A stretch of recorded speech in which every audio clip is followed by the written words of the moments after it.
नमस्कार दोस्तों, चैनल में आपका दिल से स्वागत है। दोस्तों, सबसे अधिक दूषित अगर कोई है तो वह है आज का इंसान। कर्मों के फल से कोई नहीं बच सका है। मनुष्य कैसे अपने किए का फल भोगता है, आइए इस कहानी के माध्यम से जानते हैं। एक पेड़ पर अपने बच्चों के साथ एक गिद्ध पक्षी रहता था। गिद्ध अपने बच्चों से बहुत प्रेम करता था। एक दिन गिद्ध के बच्चे गिद्ध के साथ घूमते हुए कहीं जा रहे थे। तभी उन्होंने देखा कि एक स्थान पर एक स्त्री पुरुष बैठे हुए थे जिनकी हालत बहुत ही दयनीय थी। दरअसल वे दोनों कोढ़ी हो चुके थे। उनके शरीर में जगह जगह जख्म बने हुए थे। जगह जगह से शरीर से रक्त रिस रहा था। भयंकर पीड़ा की वेदना से वे दोनों कराह रहे थे। उनके पास कोई भी व्यक्ति आता जाता नहीं था। वे एक रास्ते के किनारे बैठे हुए थे। ना जाने किस कर्म का पाप भोग रहे थे मित्रों। उन दोनों के ऊपर गिद्ध के बच्चों की दृष्टि पड़ गई। गिद्ध के बच्चों ने जब उन दोनों के शरीर से रिश्ता हुआ रक्त और मांस देखा तो वे अपने पिता गिद्ध से कहते हैं, पिताजी, हमने आज तक सिर्फ जानवरों का ही मांस खाया है। हमने कभी इंसान का मांस नहीं खाया है। हमारी इच्छा है कि आज आप हमें इंसान का मांस खिलाएं। सामने घायल अवस्था में दो स्त्री पुरुष नजर आ रहे हैं। आप हमें इन्हीं का मांस खाने की आज्ञा दें। अपने बच्चों की बात सुनकर गिद्ध कहता है, बच्चों, ईश्वर ने हमें जो भोजन बनाया है वही ठीक है।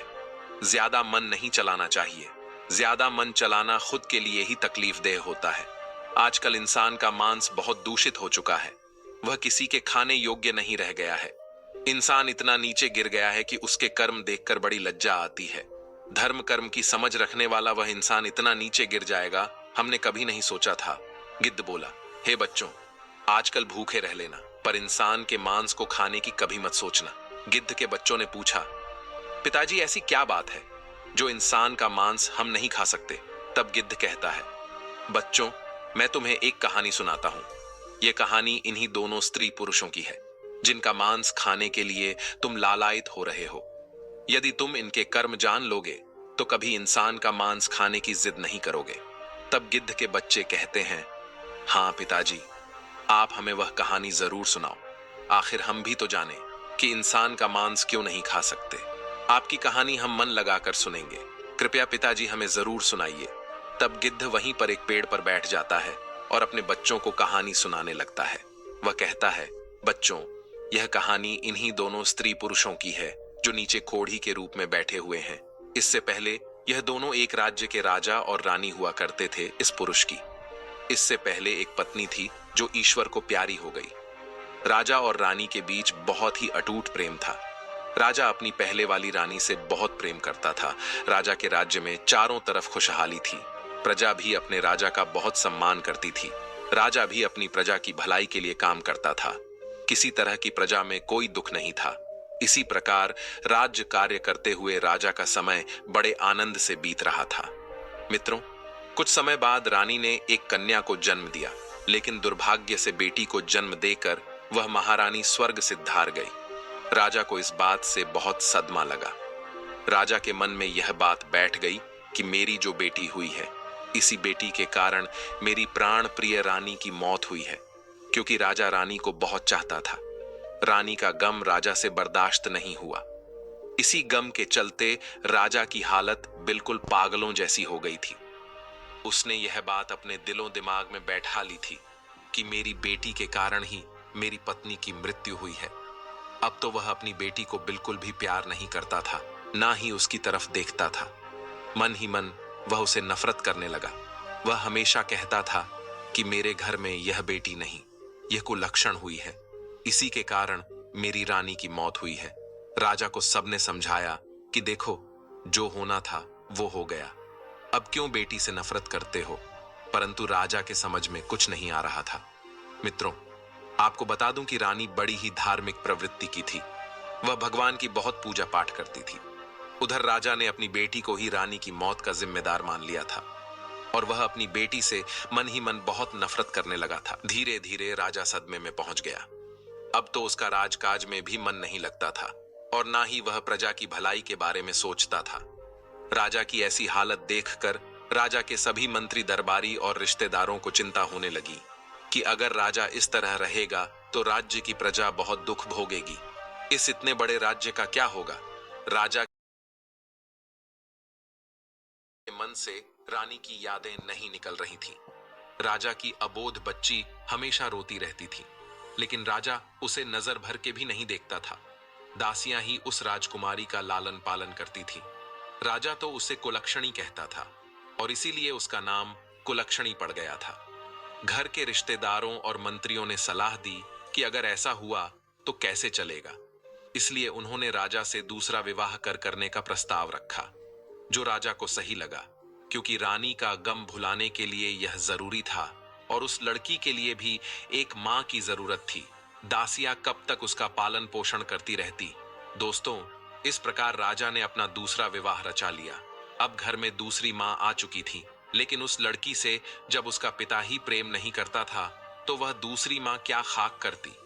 राजा की दूसरी पत्नी भी उस लड़की से नफरत करने लगी थी। उसने कभी उस बच्ची को नहीं अपनाया। धीरे धीरे समय बीतने लगा। राजकुमारी अब 1 साल की हो गई थी और राजा तो उसे देखता ही नहीं था। जब वह अपने आंगन में ठुमक ठुमक कर चलती थी, तब भी राजा का मन नहीं पिघलता था। राजा तो उसे नफरत की नजरों से ही देखता था। इसका फायदा दूसरी रानी भी उठाती थी। धीरे धीरे राजा की दूसरी पत्नी भी गर्भ धारण करती है। दोस्तों, समय के साथ उसने भी एक कन्या को जन्म दिया। अपनी बेटी और अपनी स्त्री को सकुशल देखकर राजा बड़ा प्रसन्न हुआ। उसकी प्रसन्नता की वजह यही थी कि उसकी रानी बिल्कुल ठीक थी, इसीलिए वह अपनी कन्या को अच्छे लक्षणों वाली समझ रहा था। अब तो राजा ने प्रजा में मिठाइयां बंटवाई और अच्छे से उस दूसरी राजकुमारी का नामकरण संस्कार करवाया। राजा ने उसका नाम सौभाग्यवती रखा। इस तरह मित्रों, सौभाग्यवती और कुलक्षणी दोनों ही साथ साथ पलने लगी। धीरे धीरे समय बीतता रहा। राजा रानी सौभाग्यवती को बहुत प्रेम करते थे, लेकिन जिसे वे कुलक्षणी मानते थे उसे फूटी आंख से भी नहीं देखते थे। समय अपनी गति से चलता रहा। धीरे धीरे राजकुमारी सौभाग्यवती को शिक्षा दिलाई गई। राजकुमारी की तरह उसके हर काम कराए गए, लेकिन कुलक्षणी को शिक्षा का भी प्रबंध नहीं किया गया। धीरे धीरे जब दोनों कन्याएं बड़ी हुईं, तो देखने में दोनों बराबर की लगती थीं। दोनों में ज्यादा अंतर नहीं था, पर उनके पालन पोषण में राजा रानी की तरफ से बहुत अंतर था। सौभाग्यवती के जो कपड़े होते थे, अगर वे पुराने हो जाते तो उन्हीं कपड़ों को उतारकर कुलक्षणी को पहनने को दे दिया जाता था, क्योंकि मित्रों, जब पिता ही उसे प्रेम नहीं करता था तो दूसरा कौन देखने वाला था? बेचारी की मां तो थी नहीं। धीरे धीरे दोनों लड़कियां सयानी हो रही थीं। एक दिन रानी कहने लगी, महाराज, लड़कियां बड़ी हो गई हैं, अब इनका विवाह हमें करना चाहिए। दोस्तों, जो कुलक्षणी थी वह बड़ी ही धर्म प्रवृत्ति की थी। अपनी मां की तरह उसकी मां भी बहुत ही धार्मिक थी। जो उसे जन्म देकर मर गई थी वह भी बहुत धार्मिक थी और हमेशा भगवान की बहुत पूजा पाठ किया करती थी। जबकि सौभाग्यवती बड़े घमंड में रहती थी। उसे यह घमंड था कि वह राजकुमारी है, उसके पास मां और पिता दोनों का प्यार है, लेकिन बेचारी कुलक्षणी को माता पिता का प्रेम नहीं मिलता था। कुलक्षणी कुछ ज्यादा ही समझदार थी। उसकी सौतेली मां कुछ भी कहती, चाहे उसकी बहन कुछ भी कहती रहती, वह चुपचाप सुन लिया करती थी। राजा रानी को छोड़कर महल के बाकी सभी लोग कुलक्षणी से हमदर्दी रखते थे, लेकिन सौभाग्यवती और उसकी मां हमेशा उसे डांटती रहती थी। राजा तो अपनी बेटी सौभाग्यवती को देखकर फूला नहीं समा आता था, जिसे वह कुलक्षणी मानता था। उसे देखकर तो वह रास्ता ही बदल लेता था। बेचारी कुलनी अपने पिता के प्यार को पाने के लिए तरसती रहती थी, लेकिन राजा कभी उसे अपनी आंखों के सामने भी नहीं आने देता था। राजा ने सख्त हिदायत दे रखी थी कि जब वह महल में आए तो उसकी बेटी कुलक्षणी उसके सामने न आए। इस बात का पूरा ध्यान रखा जाता था। अब जब बेटियां शादी के लायक हो गईं, तो शादी तो करनी ही पड़ेगी, भले ही राजा उसे कितना ही नफरत क्यों ना करता हो। बेटी की शादी तो करनी ही थी। रानी ने कहा, महाराज, दोनों बेटियां बड़ी हो गई हैं, इनके लिए कोई अच्छा सा वर तलाश कीजिए। राजा कहने लगा, हाँ रानी, विवाह तो करना ही पड़ेगा और जितनी जल्दी हो जाए उतना अच्छा है। इस कुलक्षणी का साया हमारे महल से हट जाएगा। राजा की इन बातों को सुनकर लगता था कि वह मूर्ख राजा अपनी उस बेटी से न जाने कितनी नफरत करता था। रानी तो फिर भी सौतेली थी, वह तो नफरत करती ही थी और घर के सारे काम उस कुलक्षणी से कराती थी। रानी हमेशा यही चाहती थी कि उसकी सौतेली बेटी हमेशा दुखी रहे। इसलिए उसने राजा से कहा, महाराज, क्यों ना पहले इस कुलक्षणी का विवाह करके इसे इस घर से हटा दिया जाए। हम अपनी बेटी का विवाह बाद में कर लेंगे। राजा ने कहा, कोई बात नहीं, हम इसका विवाह पहले कर देते हैं। जैसी ये है ऐसा ही इसके लिए लड़का देख लेते हैं। रानी कहने लगी, अरे राजा साहब, इसके लिए तो कोई अंधा भिखमंगा लड़का ही ठीक रहेगा। वह कहां राजमहलों के लायक है, जहां भी जाएगी मां का बेड़ा गर्क कर देगी। यह तो अपनी मां को खा ही गई, वहां भी न जाने क्या क्या कर देगी। इसके कारण हमें न जाने क्या क्या सुनने को मिलेगा। इस पर राजा ने कहा, रानी साहिबा, आप बिल्कुल ठीक कहती हो। राजा ने तुरंत ही अपने महल में नाई और पंडित को बुलवाया और कहा, कुलक्षणी के लिए एक अंधा और परिवार से हीन वर ढूंढ कर आओ। जिसका कोई परिवार ना हो, राजा की आज्ञा पाकर नाई और पंडित वर की तलाश में निकल पड़े। वे चलते चलते बहुत दूर एक गांव में जा पहुंचे, जहां मंदिर के बाहर उन्होंने एक बूढ़ी औरत को बैठे देखा। उसका एक बेटा था। मां बेटा दोनों भीख मांग रहे थे। बेटा अंधा था और घर के नाम पर एक टूटी फूटी घास फूस की झोपड़ी पड़ी हुई थी। नाई और पंडित उसे देखकर बहुत खुश हो गए, क्योंकि कई दिनों से उन्हें वैसा वर नहीं मिल रहा था जैसा राजा चाहता था। नाई और पंडित भिखारिन के पास गए और उससे कहा, माई, हम तेरे बेटे के लिए एक बहुत अच्छा रिश्ता लेकर आए हैं। यह सुनकर भिखारिन पहले तो हंसी और फिर कहने लगी, क्यों भैया, क्यों मुझ भिखारिन का मजाक उड़ा रहे हो? भला मेरे अंधे बेटे से कौन विवाह करेगा? तब नाई ने कहा, अरे नहीं, वास्तव में हम आपके बेटे के लिए एक बहुत अच्छा रिश्ता लेकर आए हैं। और वह भी राजमहल से। यह सुनकर भिखारिन को विश्वास नहीं हुआ, लेकिन जब उसे राजमहल से नाता जुड़ने की बात पता चली तो वह तुरंत राजी हो गई। नाई और पंडित उस भिखारिन के बेटे के साथ रिश्ता तय कर राजमहल लौट आए और राजा को पूरी बात बताई। इसके बाद राजा ने अपनी बेटी कुलक्षणी का विवाह उस अंधे भिखारी से कर दिया और दान दहेज के नाम पर भी उसे कुछ नहीं दिया। कुलक्षणी अपनी ससुराल पहुंची तो देखा कि वहां एक टूटी फूटी झोपड़ी थी, जहां बैठने के लिए भी सही जगह नहीं थी। वह भगवान से प्रार्थना करने लगी, हे भगवान, यह मेरी कैसी परीक्षा है। मुझे पति भी मिला तो अंधा, अगर जीवन साथी ठीक होता तो हम दोनों मिलकर कुछ कर लेते। खैर, भगवान जो भी करते हैं अच्छा ही करते हैं। कुलक्षणी ने यह मान लिया कि उसका पति ही उसका परमेश्वर है और उसने अपने पति और सास की सेवा करना शुरू कर दिया। वह उनके लिए खाना बनाती और सबसे पहले उन्हें खिलाती, फिर खुद खाती। उसने अपने जीवन को भगवान की इच्छा मानकर स्वीकार कर लिया और ससुराल में बड़े प्रेम से रहने लगी। दूसरी तरफ जब काफी समय बीत गया तो रानी ने राजा से कहा, महाराज, अब तो वह मनहूस लड़की हमारे घर से जा चुकी है। अब हमें उससे छुटकारा मिल चुका है। क्यों ना अब हम अपनी बेटी का किसी अच्छे राजघराने में विवाह कर दें। अब बिना देर किए राजा ने नाई और पंडित को बुलाकर टीका की सामग्री लेकर किसी अच्छे राजकुमार की तलाश में भेज दिया। राजा ने कहा, पुरोहित जी, हमारी इस बेटी के लिए एक अच्छे राजा का बेटा होना चाहिए, क्योंकि एक अच्छा राजकुमार हो जिसका राज्य बहुत बड़ा हो। राजा के बताए अनुसार नाई और ब्राह्मण एक चक्रवर्ती राजा के यहां पहुंचे। क्योंकि राजकुमारी सौभाग्यवती देखने में बहुत सुंदर थी, इसीलिए उन्होंने राजकुमार भी सुंदर ही तलाश किया। राजा का इकलौता बेटा था और वह एक चक्रवर्ती सम्राट बनने वाला था। नाई और पुरोहित ने बिना देर किए उस चक्रवर्ती राजा के बेटे को सौभाग्यवती का टीका चढ़ा दिया और सारी बात आकर राजा को सुना दी।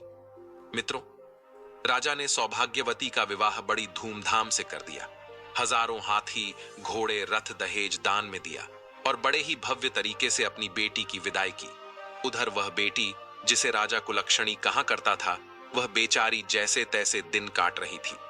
सौभाग्यवती एक राजा के घर में ब्याह कर गई थी, इसलिए वह रानी बनकर आनंद से अपना जीवन यापन करने लगी। उसे शुरू से ही अपने माँ बाप का प्यार मिला था और यहाँ भी उसे अच्छा पति और राजमहल के सारे सुख मिल गए थे। उधर कुलनी अपने भिखारी पति के साथ उस झोपड़ी में रह रही थी। एक दिन कुलक्षणी अपनी सासू माँ से बोली, माँ जी, आप रोज रोज भीख मांग कर लाती हो। आपका भीख मांगना मुझे अच्छा नहीं लगता। इससे तो अच्छा है कि हम कोई काम कर लें और कमा कर खाएं। तब उसकी सास कहती है, बहू, वैसे तो तेरे माँ बाप और लोग तुझे कुलक्षणी कहते हैं, लेकिन हमारे घर की तू लक्ष्मी है। तू जो बात कहेगी वह मैं मान लूंगी। भिखारी की बहू कहने लगी, माँ जी, इन पैसों में से कुछ पैसे आप मुझे दे दो। मैं इन पैसों से कुछ खरबूजे और तरबूज खरीद कर लाऊंगी, क्योंकि गर्मी का मौसम है और इस मौसम में खरबूजे और तरबूज खूब बिकते हैं। मैं उन्हें बेचूंगी, कम से कम हम अपने आत्मसम्मान से तो रहेंगे। आप रोज रोज भीख मांगने जाती हो, 10 लोग आपको ठुकराते हैं, कोई एक दो तरस खाकर कुछ दे भी देता है। मुझसे यह देखा नहीं जाता कि लोग आपका अपमान करें, इसलिए आज से आप घर पर रहो और मैं खरबूजे और तरबूज बेचने जाया करूंगी। सास ने कहा, नहीं नहीं बहू, तू भला कहां जाएगी? बहू ने कहा, मां जी, आप चिंता मत करिए, मैं यह सब कर लूंगी। सास बोली, ठीक है। उसकी सास और पति भीख में जो पैसे इकट्ठे किए थे वह पैसे अपनी बहू के हाथ में रख देते हैं। बहू बाजार गई और एक डलिया ली और उसमें कुछ तरबूज और खरबूजे खरीद कर रख लिए। जंगल के रास्ते पर एक मंदिर था, वह उसी मंदिर के सामने जाकर बैठ गई।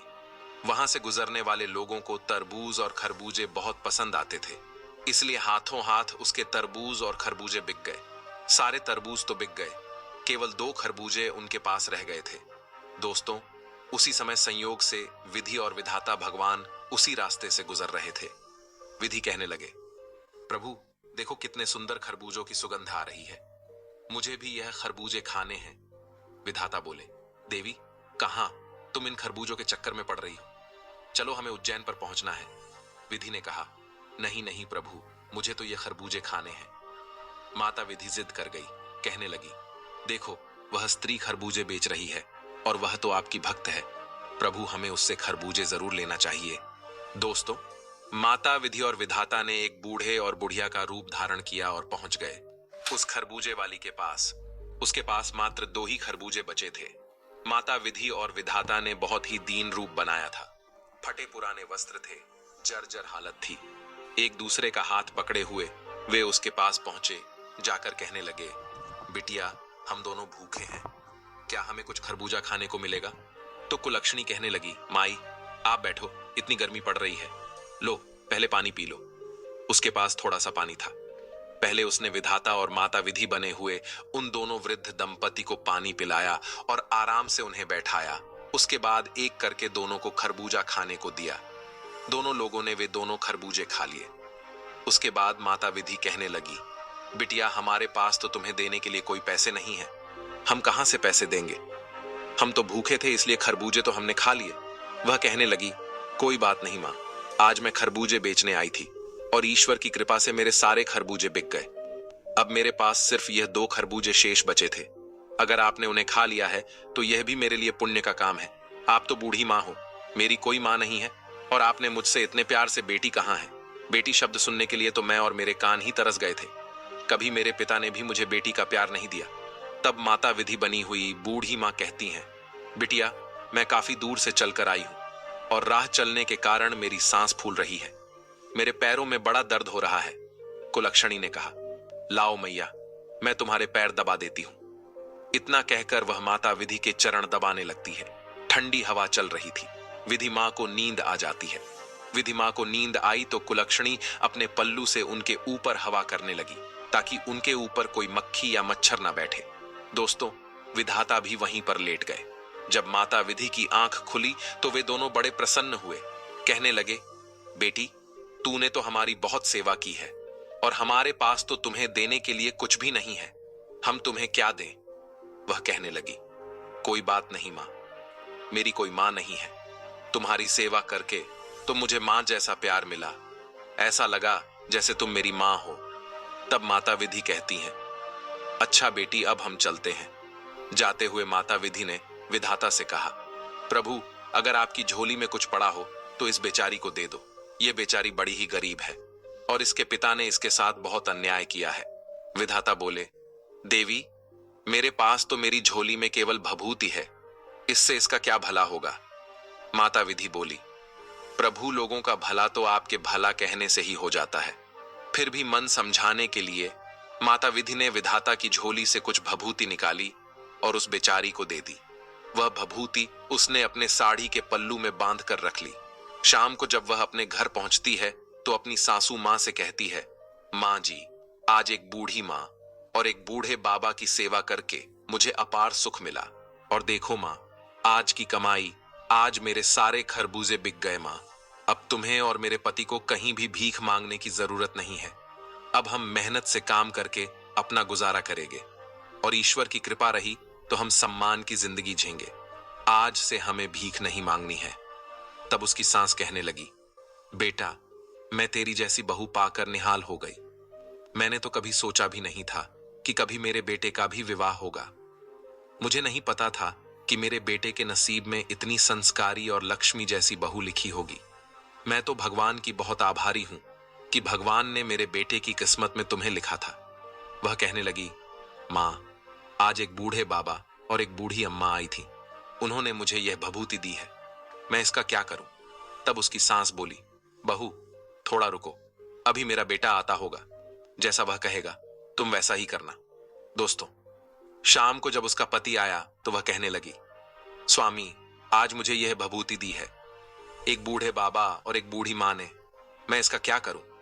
तब उसका पति कहने लगा, एक काम करो, घर के चारों कोनों में इसे छिड़क दो और जो बचे उसे संदूक में रख दो और थोड़ा बहुत भभूति हमारे जो तुलसी का गमला है उसमें रख दो। वह कहने लगी, ठीक है, मैं ऐसा ही करूंगी। अब तो उस लक्ष्मी ने उस भभूति को अपने घर के चारों कोनों में बिखेर दिया। थोड़ी भभूति संदूक में रख दी और रात को खाना बनाया। खाना खाकर अपनी सासू मां को खिलाया, अपने पति को खिलाया, फिर खुद खाकर घर की साफ सफाई करके सो गई।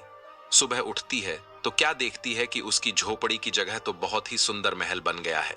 चारों कोनों पर हीरे मोती चमक रहे हैं, धन के अंबार लगे हुए हैं और अनगिनत धन से घर भरा हुआ है।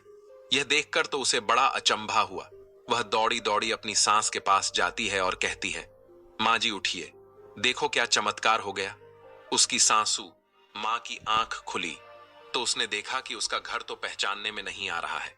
वह कहने लगी, अरे बहू, क्या हम तेरे मायके में आ गए हैं? आज तक तो तेरे पिता ने कभी इधर मुड़कर भी नहीं देखा, लेकिन मैं तो सोई हुई थी, तेरे पिता का हृदय कैसे पसीज गया।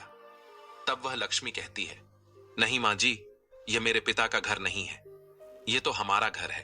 देखिए, शायद भगवान की अनुकंपा हुई है, उन्हीं की कृपा से मेरे भाग्य बदल गए हैं। देखो, शायद वे बूढ़े बाबा और बूढ़ी मां कोई और नहीं, साक्षात ईश्वर ही होंगे जिन्हें मैं पहचान नहीं पाई।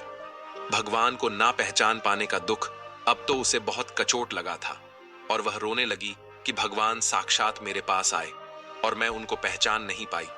उसकी सासू मां ने उसे धीरज बंधाया। तभी उसके पति की आंख खुल जाती है और वह चिल्लाते हुए बोला, अरे लक्ष्मी, यह मैं अपनी आंखों से क्या देख रहा हूं? अब तो मुझे दिखाई दे रहा है। वह अपनी मां से बोला, मां, देखो, मुझे सब कुछ दिखाई दे रहा है, अब मैं अंधा नहीं रहा, गाना नहीं रहा। उसके पति की आंखें ठीक हो गई। यह उसके जीवन की सबसे बड़ी खुशी थी। इतनी खुशियां तो उसे धन दौलत पाकर भी नहीं हुई थी। भगवान की कृपा से अब उसका पति किसी राजा से कम नहीं लग रहा था। अब उन्होंने कहा कि जब इतनी बड़ी कृपा हो ही गई है तो क्यों ना हम भगवान की चर्चा करवाएं, पाठ करवाएं, लोगों को अपने घर बुलाएं और खूब बड़ा सा भंडारा करवाएं। उसकी सासू मां कहने लगी, बेटी, तुम तो मेरे घर की लक्ष्मी हो, जैसा तुम करना चाहो वैसा करो, मैंने कब मना किया। दोस्तों, अब तो लक्ष्मी ने अपने घर में एक कथा का आयोजन किया और अपने रिश्तेदारों को निमंत्रण दिया। सारे रिश्तेदारों में निमंत्रण बंटवाया। एक पत्र अपने मायके भी भिजवाया और एक चिट्ठी अपनी बहन सौभाग्यवती के घर भी भेजी। निमंत्रण पाकर लक्ष्मी का पिता और उसकी सौतेली मां भी आए। वे आए तो थे, परंतु दोस्तों, उनकी हालत बहुत खराब हो गई थी। वे अपनी बेटी की हालत पर हंसने के लिए वहां आए थे, लेकिन वहां पहुंचकर उसके पिता का तो शर्म से सिर नीचा हो गया। वह सोच रहा था, मैंने अपनी बेटी के साथ ऐसा किया, लेकिन उसका नसीब देखो, नसीब के आगे किसी की नहीं चलती। मेरे चाहने से क्या होता है? जब भगवान ने उसका नसीब स्वयं अपने हाथों से लिखा हो।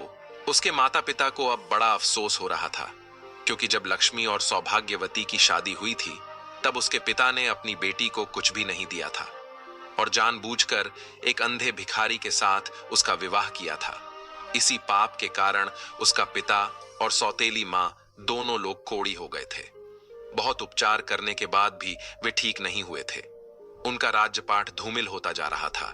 प्रजा में राजा के प्रति रोष पैदा हो गया था, क्योंकि जब राजा ही राज करने वाला मजबूत ना हो तो राज्य तो गरीब हो ही जाएगा। उसके राज्य में घुसपैठ होने लगी थी। उसका पिता एक नाम मात्र का राजा रह गया था।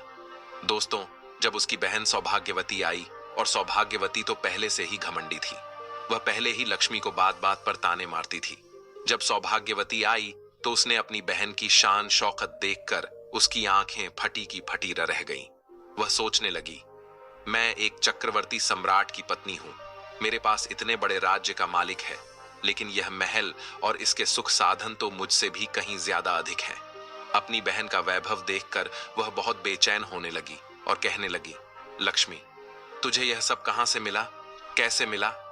तब लक्ष्मी ने सारी बातें अपनी बहन को बताई। सौभाग्यवती यह सुनकर और भी ज्यादा बौखला गई। सौभाग्यवती के मन में फिर से लालच आ गया।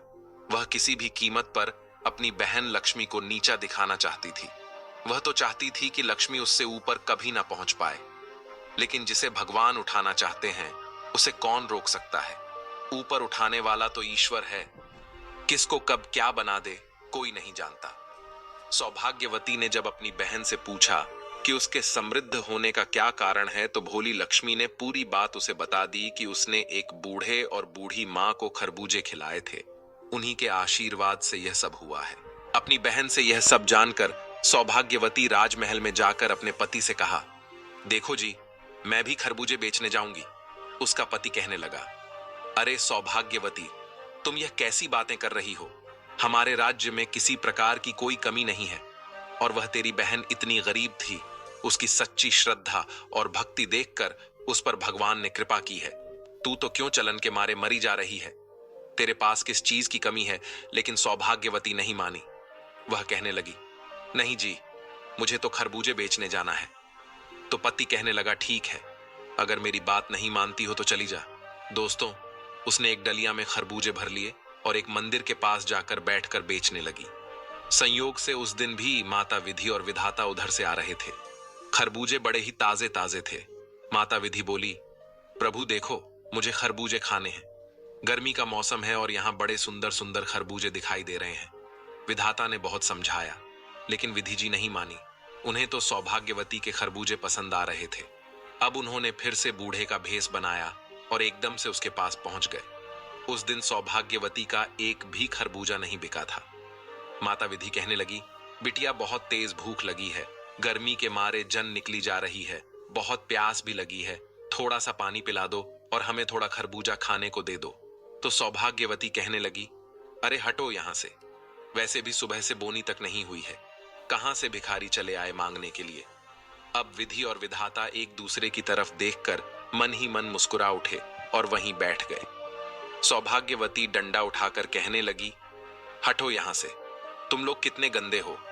मैं यहां खरबूजे बेचने आई हूं, तुम्हें देखकर कोई मुझसे खरबूजे खरीदने भी नहीं आएगा। अभी तक मेरा एक भी खरबूजा नहीं बिका है, और जब भगवान आएंगे तो मैं उन्हें कैसे खरबूजा खिलाऊंगी। तुम लोग पीछे हटो। दोस्तों, सौभाग्यवती ने उन्हें एक भी खरबूजा नहीं दिया। सुबह से शाम हो गई, लेकिन विधि और विधाता वहां नहीं आए। वह उठकर चलने लगी और कहने लगी, अब मैं जा रही हूं। जब भगवान साक्षात नहीं आए, उसने उस बुढ़िया से ही कहा, हे बूढ़ी मां, आप ही मुझे थोड़ी सी भभूति दे दो तो। माता विधि विधाता से कहने लगी, हे प्रभु, इसे थोड़ी सी भभूति दे दीजिए। विधाता ने अपने झोले में हाथ डाला और सौभाग्यवती को थोड़ी भभूति निकाल कर दे दी। सौभाग्यवती खुशी खुशी अपने घर आई और अपने पति से बोली, देखो जी, मैं भभूति ले आई हूं, अब इसका क्या करना है। इतना कहकर उसने वह सारी भभूति अपने घर में छिटक दी और थोड़ी सी तुलसी के गमले में डाल दी। शाम को खाना खाकर सो गई। पहले तो उसे सारी रात नींद नहीं आई, और जब सुबह वह सोकर उठी तो उसने सोचा था कि घर में सुबह हीरे मोतियों के अंबार लगे मिलेंगे। सोच सोच कर वह बड़ी खुश हो रही थी, लेकिन जैसे ही सुबह उठी तो क्या देखती है कि उसके महल की जगह एक झोपड़ी बन गई है और जगह जगह कीड़े मकोड़े भिन्न भिना रहे थे। अब तो सौभाग्यवती मुंह पकड़कर रोने लगी और कहने लगी, हे भगवान। अब वह गाली ग्लोस करने लगी और अपनी बहन को गाली देने लगी कि इसने ये क्या करवा दिया। अब उसका पति उसे समझाने लगा, देखो सौभाग्यवती, तुमने जो लालच में आकर यह सब किया है, इसीलिए तुम्हारे साथ ऐसा हुआ है। तुम्हारी बहन दिल की बहुत अच्छी है। भगवान ने उसकी भक्ति देखकर उस पर कृपा कर दी, लेकिन तुम लालच में थी और अपने पास जो था उसे भी गंवा दिया। जो अपने पास होता है उसी में संतोष करना चाहिए। उसके पति ने उसे खूब समझाया, लेकिन सौभाग्यवती अपनी बहन लक्ष्मी को कोसने लगी। वह कहने लगी, लगता है मेरी उस बहन की छाया मुझ पर और मेरे घर पर पड़ गई है, इसलिए हमारे साथ ऐसा हुआ है। उसके पति ने उसे बहुत डांटा और कहा, तुम अभी भी सुधर जाओ।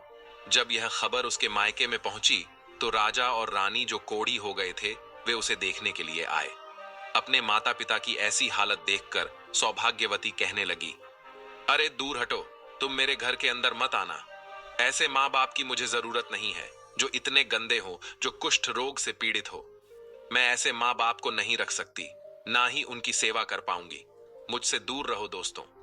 उसके माता पिता अपनी बेटी के दुख में दुखी होने के लिए आए थे, लेकिन उसकी बेटी ने उन्हें डांट फटकार कर भगा दिया। और जब यह बात लक्ष्मी को पता चली कि उसके माता पिता दर दर के भिखारी हो गए हैं और उसकी बहन का राजपाट नष्ट हो गया है, तो लक्ष्मी अपने पति के साथ उसे देखने के लिए उसके घर आई। उसने अपना आधा धन देकर अपनी बहन का राजपाट फिर से बसाया और अपने माता पिता को वहां से अपने साथ ले गई। परंतु वे दोनों कोढ़ी हो चुके थे। उनके पाप इतने प्रबल थे कि भगवान की प्रार्थना करने पर भी वे दोनों ठीक नहीं हो सकते थे। तब उन्होंने कहा, बेटी, अब हमें अपने किए की सजा भोगनी है। तुम हमें माफ कर दो। अपने बेटी के चरण छूने के बाद क्षमा मांगकर वे दोनों उसके घर से चले जाते हैं दोस्तों, और किसी एकांत स्थान पर बैठकर भगवान की प्रार्थना करते हैं और अपने कुकर्म की क्षमा मांगते हैं दोस्तों। उनके शरीर से रक्त और मांस गल गल कर नीचे गिर रहा था। भगवान ने उन्हें उनके पापों की सजा दी थी। अपने पाप का फल भोगे बिना उनका किसी भी औषधि से इलाज संभव नहीं था, इसीलिए उन्हें एकांत स्थान पर ले जाकर छोड़ दिया गया। अब उन्हें अपनी गलती का पूरा एहसास था कि जिसे वे कुलक्षणी समझ रहे थे वह तो साक्षात लक्ष्मी निकली, और वे अपनी गलती के लिए ईश्वर से क्षमा याचना कर रहे थे। पर उनका पाप बहुत बड़ा था, इसलिए उन्हें कोई आराम नहीं मिला। वे अपने कर्मों का फल उसी जिंदगी में बैठे बैठे भोग रहे थे। उधर दोस्तों गिद्ध बोला, हे बच्चों, ये दोनों स्त्री पुरुष वही हैं। अब बताओ कि क्या तुम अब भी उस इंसान का मांस खाना चाहोगे? उन दोनों की कहानी सुनकर गिद्ध के बच्चे कहने लगे, पिताजी हमें माफ कर दो। जो हमने ऐसे पापियों को खाने की बात कही, आज हमें पता चल गया है कि इंसान का मांस अब किसी के खाने योग्य नहीं रह गया है। सबसे अधिक दूषित अगर कोई है तो वह इंसान है। इस प्रकार गिद्ध अपने बच्चों के साथ वहां से चला जाता है। दोस्तों, इस कहानी से हमें यह सीख मिलती है कि कर्म का दंड हमें जरूर भोगना पड़ता है। जो माता पिता अपनी सौतेली बेटी या बेटे के साथ बुरा व्यवहार करते हैं, उनके साथ ऐसा ही होता है। बुरे कर्म का फल बुरा ही होता है। मुझे सुन